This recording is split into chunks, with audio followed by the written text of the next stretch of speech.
America और Israel की ओर से ईरान पर किए गए बड़े सैन्य हमले के बाद पूरे पश्चिम एशिया में हालात बेहद तनावपूर्ण लगातार बने हुए हैं।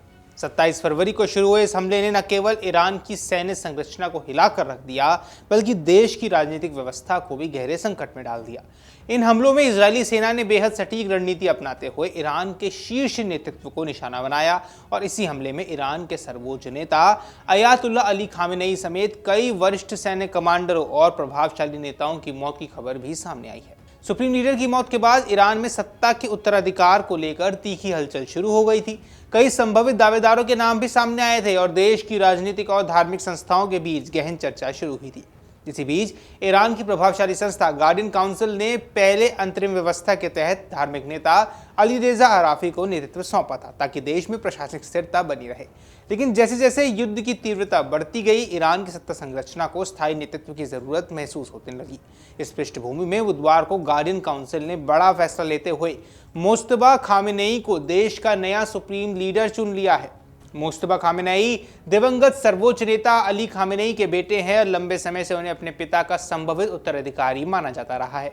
इस फैसले के बाद अंतर्राष्ट्रीय स्तर पर भी चर्चा तेज हो गई है कि आखिर मुस्तफा खामेनेई कौन है, उनका राजनीतिक और धार्मिक प्रभाव कितना गहरा है और कैसे वो बिना किसी आधिकारिक पद के भी वर्षों तक ईरान की सत्ता के केंद्र में बने रहे हैं। नमस्कार, आप देख रहे हैं अमर उजाला। मैं हूं आपके साथ साहिल सुयाल। तो चलिए इन्हीं सवालों को लेकर आज का वीडियो शुरू करते हैं और आपको समझाते हैं आखिर कौन है मुस्तफा खामेनेई। अब मुस्तफा खामेनेई का जन्म ईरान के धार्मिक शहर मशहद में हुआ था। 1979 की ऐतिहासिक ईरानियन रेवोल्यूशन के बाद उनके पिता अली खामेनेई ईरान की नई इस्लामी व्यवस्था के प्रमुख नेताओं में शामिल हो गए।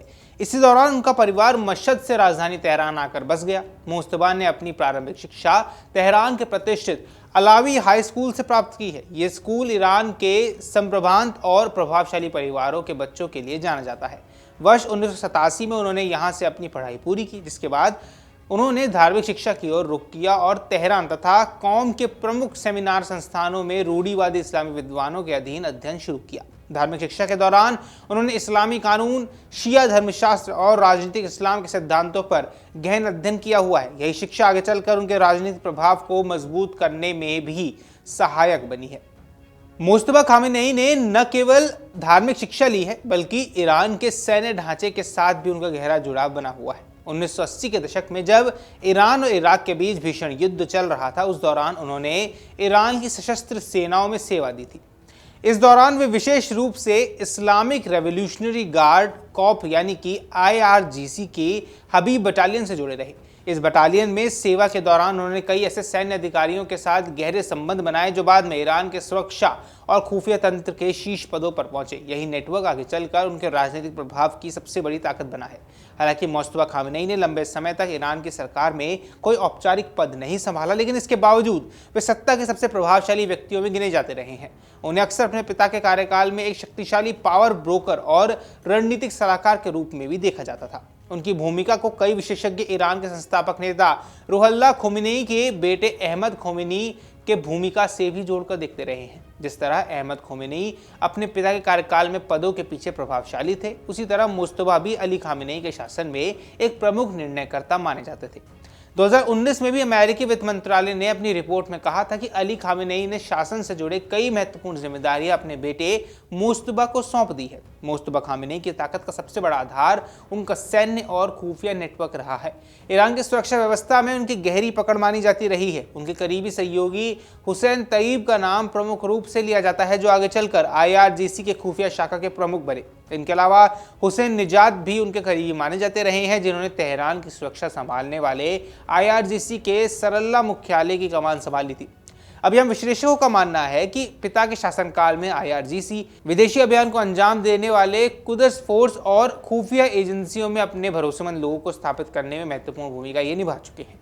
ईरान की राजनीति में भी मुस्तफा का प्रभाव लंबे समय से देखा जाता रहा है। विशेष रूप से 2005 और 2009 में राष्ट्रपति चुनावों में उनकी भूमिका को लेकर काफी चर्चा भी हुई थी। उस समय के राष्ट्रपति महमूद अहमदिनेजेद का समर्थन किया था और उनकी जीत सुनिश्चित करने के लिए पर्दे के पीछे से राजनीतिक रणनीतियां बनाई थी। 2009 के विवादित चुनाव के बाद जब पूरे ईरान में बड़े पैमाने पर विरोध प्रदर्शन शुरू हुए, जिसे ईरान ग्रीन मूवमेंट कहा जाता है, तब उन प्रदर्शनों को चलने में भी मुस्तफा की भूमिका बताई जाती है। अब रिपोर्ट्स की मान ले तो उन्होंने अपने सहयोगियों के माध्यम से बासिज मलेशिया को निर्देश दिए थे, जिसके बाद विरोध प्रदर्शनों को कठोर बल प्रयोग के जरिए दबा दिया गया था। ईरान के सरकारी प्रसारण तंत्र पर भी मुस्तफा खामेनेई का बड़ा प्रभाव बताया जाता है। देश के प्रमुख सरकारी media network Islamic Republic of Iran broadcasting यानी कि IRIB के संचालन में भी उनका प्रभाव देखा गया है। 2014 में IRGC और अपने सहयोगियों के साथ मिलकर उन्होंने इस संस्था के तत्कालीन प्रमुख को हटाने में महत्वपूर्ण भूमिका भी निभाई थी। मुस्तफा खामेनेई मूल रूप से एक मध्य स्तरीय शिया मौलवी रहे हैं। परंपरागत रूप से ईरान में सर्वोच्च नेता बनने के लिए अयातुल्ला का दर्जा जरूरी माना जाता है। हालांकि लंबे समय तक उनके पास यह दर्जा नहीं था, लेकिन धीरे धीरे राज्य समर्थित मीडिया और धार्मिक संस्थानों के जरिए उन्हें अयातुल्ला मुस्तफा खामेनेई के रूप में प्रस्तुत किया जाने लगा।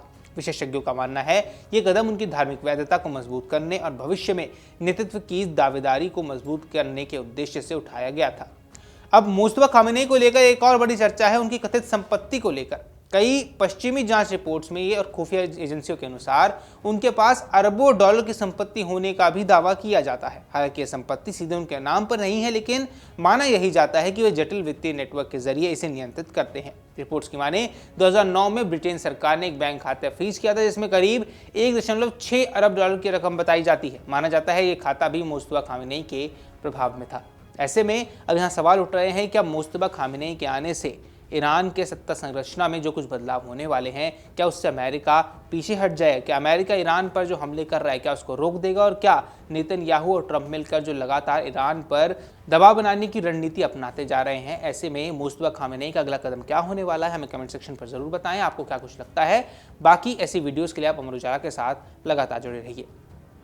अगर आप ये वीडियो YouTube पर देख रहे हैं तो हमारे चैनल को सब्सक्राइब कर बेल आइकन दबाएं और Facebook पर देख रहे हैं तो हमारे पेज को लाइक करें।